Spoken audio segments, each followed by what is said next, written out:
R Ashok ಹೇಳ್ತಾ ಇದ್ದಾರೆ ಸರ್ಕಾರದ ಭಾಷಣವನ್ನ ತಿರಸ್ಕರಿಸುವ ಅಧಿಕಾರ ರಾಜ್ಯಪಾಲರಿಗಿದೆ ಅಂತ ಆರ್ ಅಶೋಕ್ ಹೇಳ್ತಾ ಇದ್ದಾರೆ. ರಾಜ್ಯಪಾಲರು ತಮ್ಮ ವಿವೇಚನಾಧಿಕಾರವನ್ನ ಬಳಸಬಹುದು, ಸ್ವೀಕಾರಾರ್ಹವಲ್ಲದ ಅಂಶಗಳಿದ್ರೆ ಅದನ್ನ ತಿರಸ್ಕರಿಸಬಹುದು ಅಂತ ಆರ್ ಅಶೋಕ್ ಹೇಳ್ತಾ ಇದ್ದಾರೆ. ರಾಜ್ಯಪಾಲರು ತಮ್ಮ ವಿವೇಚನಾಧಿಕಾರವನ್ನ ಬಳಸಬಹುದು ಅಂತ ಸ್ಪಷ್ಟವಾಗಿ ಆರ್ ಅಶೋಕ್ ಹೇಳಿದ್ದಾರೆ. ಸಂವಿಧಾನದ ವಿಧಿ 163ರ ಪ್ರಕಾರ ಭಾಷಣ ಕಡ್ಡಾಯವಲ್ಲ, ಭಾಷಣ ಬೇಕೇ ಬೇಕು ಅಂತಿಲ್ಲ ಅಂತ. ಆದ್ರೆ ಕಾಂಗ್ರೆಸ್ ಹೇಳ್ತಾ ಇದೆ 176(1) ಪ್ರಕಾರ ಭಾಷಣ ಕಡ್ಡಾಯ ಅಂತ. ಆರ್ ಅಶೋಕ್ ಹೇಳ್ತಾ ಇದ್ದಾರೆ 163ರ ಪ್ರಕಾರ, ಸಂವಿಧಾನದ ವಿಧಿ 163ರ ಪ್ರಕಾರ ಭಾಷಣ ಕಡ್ಡಾಯವಲ್ಲ ಅಂತ.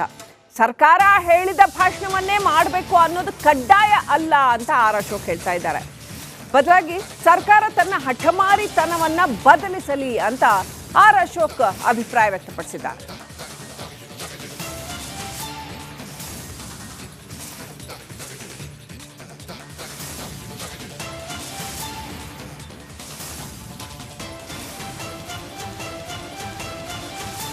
ಇಂಪಾರ್ಟೆಂಟ್ ಆಗಿರುವಂಥ ಒಂದು ಬಿಕ್ಕಟ್ಟು ರಾಜ್ಯಪಾಲರು ಮತ್ತು ಸರ್ಕಾರದ ನಡುವೆ.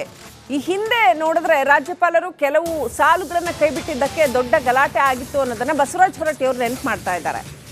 ಆದರೆ ಬಿ ವಿ ಆಚಾರ್ಯ ಅವರಂತಹ ಅಡ್ವೊಕೇಟ್ಗಳು, ಹಿರಿಯರು ಹೇಳ್ತಾ ಇರುವಂಥದ್ದು ರಾಜ್ಯಪಾಲರಿಗೆ ಸ್ವೀಕಾರಾರ್ಹವಲ್ಲದ ಸಾಲುಗಳು ಭಾಷಣದಲ್ಲಿ ಇದ್ದರೆ ಅದನ್ನ ಕೈ ಬಿಡುವಂತಹ ವಿವೇಚನಾಧಿಕಾರ ಇದೆ ಅಂತ. ಒಂದು ವೇಳೆ ರಾಜ್ಯಪಾಲರು ಬರದೇ ಹೋದ್ರೆ, ಭಾಷಣ ಮಾಡದೆ ಹೋದ್ರೆ ಸುಪ್ರೀಂ ಕೋರ್ಟ್ ಮೆಟ್ಲು ಹತ್ತೋದಕ್ಕೆ ಸರ್ಕಾರ ಎಲ್ಲ ಸಿದ್ಧತೆ ಮಾಡ್ಕೊಂಡಿದೆ. ಏನಾಗುತ್ತೆ 11 ಗಂಟೆಗೆ ಹಾಗಾದ್ರೆ? ಸರ್, ಇದೇ ಮೊದಲ ಬಾಗಿ ಕರ್ನಾಟಕದಲ್ಲಿ ರಾಜ್ಯಪಾಲರೊಬ್ಬರು ನಾನು ಭಾಗಿಯಾಗಲ್ಲ ಅನ್ನುವಂಥದ್ದು. ಸೊ ತಾವು ಕೂಡ ಮನವಿಯನ್ನು ಮಾಡ್ಕೊಂಡಿದ್ರಿ, ಈ ಒಂದು VBG ರಾಮ್ಜಿ ವಿಚಾರವಾಗಿ ಯಾವುದೇ ಕಾರಣಕ್ಕೂ ರಾಜ್ಯ ಸರ್ಕಾರ ಕೊಡುವಂಥ ಭಾಷಣವನ್ನು ತಾವು ಮಾಡಬಾರ್ದು, ಮಾತನಾಡಬಾರ್ದು ಅನ್ನುವಂಥದ್ದು. ನೋಡಿ, ಭಾರತದ ಸಂವಿಧಾನದ ಅಡಿಯಲ್ಲಿ ರಾಜ್ಯಪಾಲರಿಗೆ ಅತ್ಯಂತ ಗೌರವದ ಸಾಂವಿಧಾನಿಕ ಸ್ಥಾನ ಇದೆ. ಫೆಡರಲ್ ವ್ಯವಸ್ಥೆಯಲ್ಲಿ ಗವರ್ನರ್ ಅವರು ಕೇಂದ್ರ ಮತ್ತು ರಾಜ್ಯದ ನಡುವಿನ ಒಂದು ಸೇತುವೆಯಾಗಿ ಕಾರ್ಯನಿರ್ವಹಿಸಬೇಕು. ಅವ್ರಿಗಿರುವಂಥ ಅಧಿಕಾರ ಕೇಂದ್ರ ಮತ್ತು ರಾಜ್ಯ ಸರ್ಕಾರದ ನಡುವೆ ಒಂದು ಸೇತುವೆಯಾಗಿ ಕಾರ್ಯನಿರ್ವಹಿಸಬೇಕು. ಈ ಕಾಂಗ್ರೆಸ್ ಅವರು ಬಂದ ಮೇಲೆ ಆ ಸೇತುವೆಗೆ ಕೊಡ್ಲಿ ಪೆಟ್ಟು ಹಾಕ್ಬಿಟ್ಟಿದ್ದಾರೆ. ಸಂವಿಧಾನದ ವಿಧಿ 175 ಪ್ರಕಾರ ರಾಜ್ಯಪಾಲರು ವಿಧಾನ ಪರಿಷತ್ತನ್ನು ಉದ್ದೇಶಿಸಿ ಭಾಷಣ ಮಾಡುವಂಥ ಅಧಿಕಾರ ಅವ್ರಿಗಿದ್ದೇ ಇದೆ. ಅದರ ಪ್ರಕಾರ ಅವರು ಭಾಷಣ ಮಾಡಬೇಕು, ಅದು ಒಂದು ಇದರ ಪ್ರಕಾರ. ಆದರೆ ಸಂವಿಧಾನದ 176ರ ವಿಧಿ ಅನ್ವಯ ಇವರು ಏನೇ ಬರ್ಕೊಟ್ರು ಹೇಳಬೇಕು ಅಂತ ಏನಿಲ್ಲ. ಅದರಲ್ಲಿ ಸ್ವೀಕಾರ ಮಾಡದೇ ಇರುವಂಥ ವಿಚಾರಗಳಿರ್ಬೋದು, ಅಥವಾ ಅಸಹ್ಯ ಭಾಷೆಗಳಿರ್ಬೋದು, ಅಥವಾ ವ್ಯಕ್ತಿಗತ ನಿಂದನೆಗಳಿರ್ಬೋದು.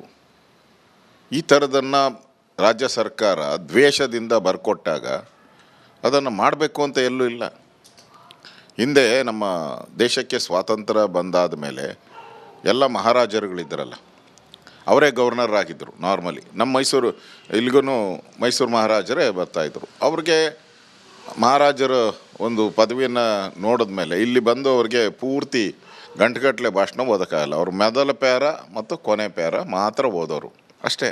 ಅದು ಈಗಾಗಲೇ ಸುಪ್ರೀಂ ಕೋರ್ಟ್ಗೆ ಹೋಗಿ ಸುಪ್ರೀಂ ಕೋರ್ಟ್ನು ಸ್ಪಷ್ಟವಾಗಿದೆ, ನಾವು ಗವರ್ನರ್ ಅಧಿಕಾರದಲ್ಲಿ ಹಸ್ತಕ್ಷೇಪ ನಾವು ಮಾಡಲ್ಲ ಅನ್ನೋ ಸ್ಪಷ್ಟವಾಗಿದೆ. ಇದಿಷ್ಟು ವಿಪಕ್ಷ ನಾಯಕರಾದಂಥ ಆರ್ ಅಶೋಕ್ ಅವರು ಮತ್ತು ಕ್ಯಾಮರಾ ಪರ್ಸನ್ ಸದಾನಂದ್ ಜೊತೆ ಚಂದ್ರಶೇಖರ್, ರಿಪಬ್ಲಿಕ್ ಕನ್ನಡ, ಬೆಂಗಳೂರು. ಆರ್ ಅಶೋಕ್ ಹೇಳ್ತಾ ಇದ್ದಾರೆ ಸರ್ಕಾರದ ಭಾಷಣವನ್ನ ತಿರಸ್ಕರಿಸುವ ಅಧಿಕಾರ ರಾಜ್ಯಪಾಲರಿಗಿದೆ ಅಂತ ಆರ್ ಅಶೋಕ್ ಹೇಳ್ತಾ ಇದ್ದಾರೆ. ರಾಜ್ಯಪಾಲರು ತಮ್ಮ ವಿವೇಚನಾಧಿಕಾರವನ್ನ ಬಳಸಬಹುದು, ಸ್ವೀಕಾರಾರ್ಹವಲ್ಲದ ಅಂಶಗಳಿದ್ರೆ ಅದನ್ನ ತಿರಸ್ಕರಿಸಬಹುದು ಅಂತ ಆರ್ ಅಶೋಕ್ ಹೇಳ್ತಾ ಇದ್ದಾರೆ. ರಾಜ್ಯಪಾಲರು ತಮ್ಮ ವಿವೇಚನಾಧಿಕಾರವನ್ನ ಬಳಸಬಹುದು ಅಂತ ಸ್ಪಷ್ಟವಾಗಿ ಆರ್ ಅಶೋಕ್ ಹೇಳಿದ್ದಾರೆ. ಸಂವಿಧಾನದ ವಿಧಿ 163ರ ಪ್ರಕಾರ ಭಾಷಣ ಕಡ್ಡಾಯವಲ್ಲ, ಭಾಷಣ ಬೇಕೇ ಬೇಕು ಅಂತಿಲ್ಲ ಅಂತ. ಆದ್ರೆ ಕಾಂಗ್ರೆಸ್ ಹೇಳ್ತಾ ಇದೆ 176(1) ಪ್ರಕಾರ ಭಾಷಣ ಕಡ್ಡಾಯ ಅಂತ. ಆರ್ ಅಶೋಕ್ ಹೇಳ್ತಾ ಇದ್ದಾರೆ 163ರ ಪ್ರಕಾರ, ಸಂವಿಧಾನದ ವಿಧಿ 163ರ ಪ್ರಕಾರ ಭಾಷಣ ಕಡ್ಡಾಯವಲ್ಲ ಅಂತ. ಸರ್ಕಾರ ಹೇಳಿದ ಭಾಷಣವನ್ನೇ ಮಾಡಬೇಕು ಅನ್ನೋದು ಕಡ್ಡಾಯ ಅಲ್ಲ ಅಂತ ಆರ್ ಅಶೋಕ್ ಹೇಳ್ತಾ ಇದ್ದಾರೆ. ಬದಲಾಗಿ ಸರ್ಕಾರ ತನ್ನ ಹಠಮಾರಿತನವನ್ನ ಬದಲಿಸಲಿ ಅಂತ ಆರ್ ಅಶೋಕ್ ಅಭಿಪ್ರಾಯ ವ್ಯಕ್ತಪಡಿಸಿದ್ದಾರೆ.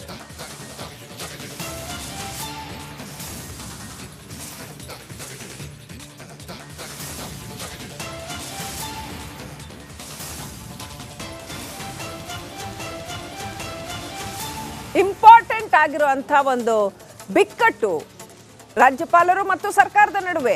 ಈ ಹಿಂದೆ ನೋಡಿದ್ರೆ ರಾಜ್ಯಪಾಲರು ಕೆಲವು ಸಾಲುಗಳನ್ನು ಕೈಬಿಟ್ಟಿದ್ದಕ್ಕೆ ದೊಡ್ಡ ಗಲಾಟೆ ಆಗಿತ್ತು ಅನ್ನೋದನ್ನ ಬಸವರಾಜ ಹೊರಟ್ಟಿ ಅವರು ನೆನಪು ಮಾಡ್ತಾ ಇದ್ದಾರೆ. ಆದರೆ ಬಿ ವಿ ಆಚಾರ್ಯ ಅವರಂತಹ ಅಡ್ವೊಕೇಟ್ಗಳು, ಹಿರಿಯರು ಹೇಳ್ತಾ ಇರುವಂಥದ್ದು, ರಾಜ್ಯಪಾಲರಿಗೆ ಸ್ವೀಕಾರಾರ್ಹವಲ್ಲದ ಸಾಲುಗಳು ಭಾಷಣದಲ್ಲಿ ಇದ್ದರೆ ಅದನ್ನು ಕೈ ಬಿಡುವಂತಹ ವಿವೇಚನಾಧಿಕಾರ ಇದೆ ಅಂತ. ಒಂದು ವೇಳೆ ರಾಜ್ಯಪಾಲರು ಬರದೇ ಹೋದ್ರೆ, ಭಾಷಣ ಮಾಡದೆ ಹೋದ್ರೆ ಸುಪ್ರೀಂ ಕೋರ್ಟ್ ಮೆಟ್ಲು ಹತ್ತೋದಕ್ಕೆ ಸರ್ಕಾರ ಎಲ್ಲ ಸಿದ್ಧತೆ ಮಾಡ್ಕೊಂಡಿದೆ. ಏನಾಗುತ್ತೆ 11 ಗಂಟೆಗೆ ಹಾಗಾದ್ರೆ? ಸರ್, ಇದೇ ಮೊದಲ ಬಾಗಿ ಕರ್ನಾಟಕದಲ್ಲಿ ರಾಜ್ಯಪಾಲರೊಬ್ಬರು ನಾನು ಭಾಗಿಯಾಗಲ್ಲ ಅನ್ನುವಂಥದ್ದು. ಸೊ ತಾವು ಕೂಡ ಮನವಿಯನ್ನು ಮಾಡ್ಕೊಂಡಿದ್ರಿ, ಈ ಒಂದು VBG ರಾಮ್ಜಿ ವಿಚಾರವಾಗಿ ಯಾವುದೇ ಕಾರಣಕ್ಕೂ ರಾಜ್ಯ ಸರ್ಕಾರ ಕೊಡುವಂಥ ಭಾಷಣವನ್ನು ತಾವು ಮಾಡಬಾರ್ದು, ಮಾತನಾಡಬಾರ್ದು ಅನ್ನುವಂಥದ್ದು. ನೋಡಿ, ಭಾರತದ ಸಂವಿಧಾನದ ಅಡಿಯಲ್ಲಿ ರಾಜ್ಯಪಾಲರಿಗೆ ಅತ್ಯಂತ ಗೌರವದ ಸಾಂವಿಧಾನಿಕ ಸ್ಥಾನ ಇದೆ. ಫೆಡರಲ್ ವ್ಯವಸ್ಥೆಯಲ್ಲಿ ಗವರ್ನರ್ ಅವರು ಕೇಂದ್ರ ಮತ್ತು ರಾಜ್ಯದ ನಡುವಿನ ಒಂದು ಸೇತುವೆಯಾಗಿ ಕಾರ್ಯನಿರ್ವಹಿಸಬೇಕು. ಅವ್ರಿಗಿರುವಂಥ ಅಧಿಕಾರ ಕೇಂದ್ರ ಮತ್ತು ರಾಜ್ಯ ಸರ್ಕಾರದ ನಡುವೆ ಒಂದು ಸೇತುವೆಯಾಗಿ ಕಾರ್ಯನಿರ್ವಹಿಸಬೇಕು. ಈ ಕಾಂಗ್ರೆಸ್ ಅವರು ಬಂದ ಮೇಲೆ ಆ ಸೇತುವೆಗೆ ಕೊಡ್ಲಿ ಪೆಟ್ಟು ಹಾಕ್ಬಿಟ್ಟಿದ್ದಾರೆ. ಸಂವಿಧಾನದ ವಿಧಿ 175 ಪ್ರಕಾರ ರಾಜ್ಯಪಾಲರು ವಿಧಾನ ಪರಿಷತ್ತನ್ನು ಉದ್ದೇಶಿಸಿ ಭಾಷಣ ಮಾಡುವಂಥ ಅಧಿಕಾರ ಅವ್ರಿಗಿದ್ದೇ ಇದೆ. ಅದರ ಪ್ರಕಾರ ಅವರು ಭಾಷಣ ಮಾಡಬೇಕು. ಅದು ಒಂದು ಇದರ ಪ್ರಕಾರ. ಆದರೆ ಸಂವಿಧಾನದ 176 ವಿಧಿ ಅನ್ವಯ ಇವರು ಏನೇ ಬರ್ಕೊಟ್ರು ಹೇಳಬೇಕು ಅಂತ ಏನಿಲ್ಲ. ಅದರಲ್ಲಿ ಸ್ವೀಕಾರ ಮಾಡದೇ ಇರುವಂಥ ವಿಚಾರಗಳಿರ್ಬೋದು, ಅಥವಾ ಅಸಹ್ಯ ಭಾಷೆಗಳಿರ್ಬೋದು, ಅಥವಾ ವ್ಯಕ್ತಿಗತ ನಿಂದನೆಗಳಿರ್ಬೋದು. ಈ ಥರದನ್ನು ರಾಜ್ಯ ಸರ್ಕಾರ ದ್ವೇಷದಿಂದ ಬರ್ಕೊಟ್ಟಾಗ ಅದನ್ನು ಮಾಡಬೇಕು ಅಂತ ಎಲ್ಲೂ ಇಲ್ಲ. ಹಿಂದೆ ನಮ್ಮ ದೇಶಕ್ಕೆ ಸ್ವಾತಂತ್ರ್ಯ ಬಂದಾದ ಮೇಲೆ ಎಲ್ಲ ಮಹಾರಾಜರುಗಳಿದ್ದರಲ್ಲ, ಅವರೇ ಗವರ್ನರ್ ಆಗಿದ್ದರು. ನಾರ್ಮಲಿ ನಮ್ಮ ಇಲ್ಲಿಗೂ ಮೈಸೂರು ಮಹಾರಾಜರೇ ಬರ್ತಾಯಿದ್ರು. ಅವ್ರಿಗೆ ಮಹಾರಾಜರ ಒಂದು ಪದವಿಯನ್ನು ನೋಡಿದ ಮೇಲೆ ಇಲ್ಲಿ ಬಂದು ಅವ್ರಿಗೆ ಪೂರ್ತಿ ಗಂಟೆಗಟ್ಟಲೆ ಭಾಷಣ ಓದೋಕ್ಕಾಗಲ್ಲ. ಅವರು ಮೊದಲ ಪ್ಯಾರ ಮತ್ತು ಕೊನೆ ಪ್ಯಾರ ಮಾತ್ರ ಓದೋರು ಅಷ್ಟೇ. ಅದು ಈಗಾಗಲೇ ಸುಪ್ರೀಂ ಕೋರ್ಟ್ಗೆ ಹೋಗಿ ಸುಪ್ರೀಂ ಕೋರ್ಟ್ನು ಸ್ಪಷ್ಟವಾಗಿದೆ, ನಾವು ಗವರ್ನರ್ ಅಧಿಕಾರದಲ್ಲಿ ಹಸ್ತಕ್ಷೇಪ ನಾವು ಮಾಡಲ್ಲ ಅನ್ನೋ ಸ್ಪಷ್ಟವಾಗಿದೆ. ಇದಿಷ್ಟು ವಿಪಕ್ಷ ನಾಯಕರಾದಂಥ ಆರ್ ಅಶೋಕ್ ಅವರು ಮತ್ತು ಕ್ಯಾಮ್ ಪರ್ಸನ್ ಸದಾನಂದ್ ಜೊತೆ ಚಂದ್ರಶೇಖರ್, ರಿಪಬ್ಲಿಕ್ ಕನ್ನಡ, ಬೆಂಗಳೂರು. ಆರ್ ಅಶೋಕ್ ಹೇಳ್ತಾ ಇದ್ದಾರೆ, ಸರ್ಕಾರದ ಭಾಷಣವನ್ನ ತಿರಸ್ಕರಿಸುವ ಅಧಿಕಾರ ರಾಜ್ಯಪಾಲರಿಗಿದೆ ಅಂತ ಆರ್ ಅಶೋಕ್ ಹೇಳ್ತಾ ಇದ್ದಾರೆ. ರಾಜ್ಯಪಾಲರು ತಮ್ಮ ವಿವೇಚನಾಧಿಕಾರವನ್ನ ಬಳಸಬಹುದು, ಸ್ವೀಕಾರಾರ್ಹವಲ್ಲದ ಅಂಶಗಳಿದ್ರೆ ಅದನ್ನು ತಿರಸ್ಕರಿಸಬಹುದು ಅಂತ ಆರ್ ಅಶೋಕ್ ಹೇಳ್ತಾ ಇದ್ದಾರೆ. ರಾಜ್ಯಪಾಲರು ತಮ್ಮ ವಿವೇಚನಾಧಿಕಾರವನ್ನ ಬಳಸಬಹುದು ಅಂತ ಸ್ಪಷ್ಟವಾಗಿ ಆರ್ ಅಶೋಕ್ ಹೇಳಿದ್ದಾರೆ. ಸಂವಿಧಾನದ ವಿಧಿ 163ರ ಪ್ರಕಾರ ಭಾಷಣ ಕಡ್ಡಾಯವಲ್ಲ, ಭಾಷಣ ಬೇಕೇ ಬೇಕು ಅಂತಿಲ್ಲ ಅಂತ. ಆದ್ರೆ ಕಾಂಗ್ರೆಸ್ ಹೇಳ್ತಾ ಇದೆ 176(1) ಪ್ರಕಾರ ಭಾಷಣ ಕಡ್ಡಾಯ ಅಂತ. ಆರ್ ಅಶೋಕ್ ಹೇಳ್ತಾ ಇದ್ದಾರೆ 163ರ ಪ್ರಕಾರ, ಸಂವಿಧಾನದ ವಿಧಿ 163ರ ಪ್ರಕಾರ ಭಾಷಣ ಕಡ್ಡಾಯವಲ್ಲ ಅಂತ. ಸರ್ಕಾರ ಹೇಳಿದ ಭಾಷಣವನ್ನೇ ಮಾಡಬೇಕು ಅನ್ನೋದು ಕಡ್ಡಾಯ ಅಲ್ಲ ಅಂತ ಆರ್ ಅಶೋಕ್ ಹೇಳ್ತಾ ಇದ್ದಾರೆ. ಬದಲಾಗಿ ಸರ್ಕಾರ ತನ್ನ ಹಠಮಾರಿತನವನ್ನ ಬದಲಿಸಲಿ ಅಂತ ಆರ್ ಅಶೋಕ್ ಅಭಿಪ್ರಾಯ ವ್ಯಕ್ತಪಡಿಸಿದ್ದಾರೆ.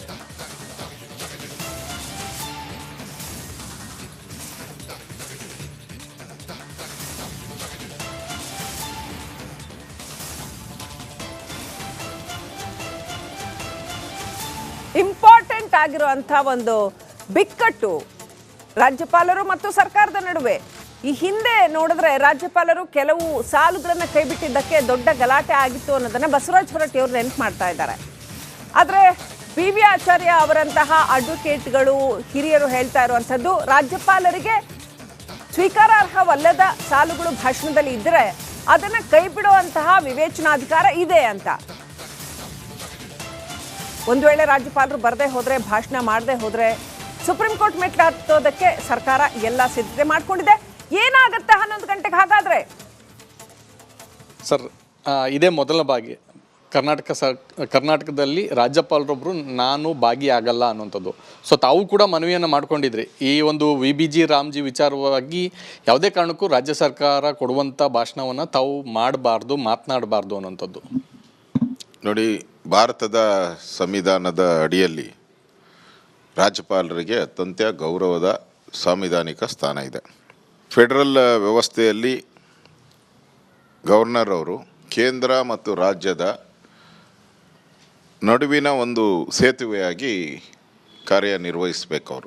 ಅವ್ರಿಗಿರುವಂಥ ಅಧಿಕಾರ ಕೇಂದ್ರ ಮತ್ತು ರಾಜ್ಯ ಸರ್ಕಾರದ ನಡುವೆ ಒಂದು ಸೇತುವೆಯಾಗಿ ಕಾರ್ಯನಿರ್ವಹಿಸಬೇಕು.